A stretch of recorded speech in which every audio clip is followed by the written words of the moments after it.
Hello dear student, কেমন আছো? I hope প্রত্যেকে ভীষণ ভালো আছো। একটা অঙ্ক আই হোপ স্ক্রিনের ওপর দেখা যাচ্ছে, গড় চ্যাপ্টার বা অ্যাভারেজ চ্যাপ্টারে।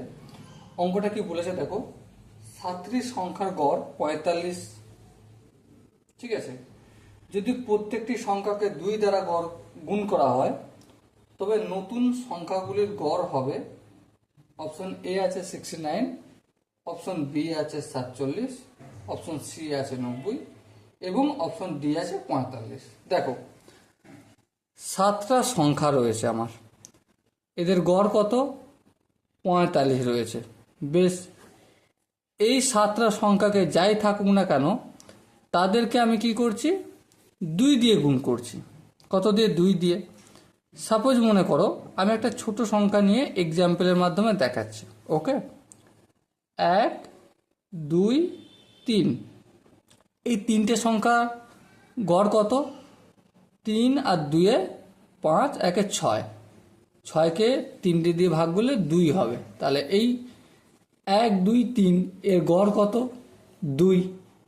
এবার একটা জিনিস লক্ষ্য করো, 1কে যদি আমি 2 দিয়ে গুণ করি এটা 2 হয়ে যাবে, 2কে 2 দিয়ে গুণ করলে এটা 4 হয়ে যাবে, আর 3কে 2 দিয়ে গুণ করলে কত হয়ে যাবে? 6 হয়ে যাবে, তাই না? হ্যাঁ, ঠিক। তাহলে এবার লক্ষ্য করো, 6 আর 4 10, 10 আর 2 12, 12কে যদি আমি 3 দিয়ে ভাগ করি কত হবে? 4 হবে। তাহলে এখানটা লক্ষ্য করো, 2-এর ঠিক 2 দিয়ে গুণ করা বের হয়েছে, তাই তো? তার মানে একইভাবে এই 7টা সংখ্যাকে যদি 2 দ্বারা গুণ করা হয়, গুণ করে যদি গড় নির্ণয় করা হয়, সেটা কি হবে? 45 ইন্টু 2 হবে। 45 ইন্টু 2 কত? 90। সো এখানে দেখো স্ক্রিনের ওপর যে অপশনগুলো আছে, অপশন এ আছে 69, অপশন বি আছে 47, অপশন সি আছে 90। সো 90 উত্তরটি সঠিক উত্তর হবে। ওকে, সো ডিয়ার স্টুডেন্ট, আশা করি তোমাদের প্রত্যেকে বোঝা গেছে। দেখা হচ্ছে পরবর্তী সেশনে।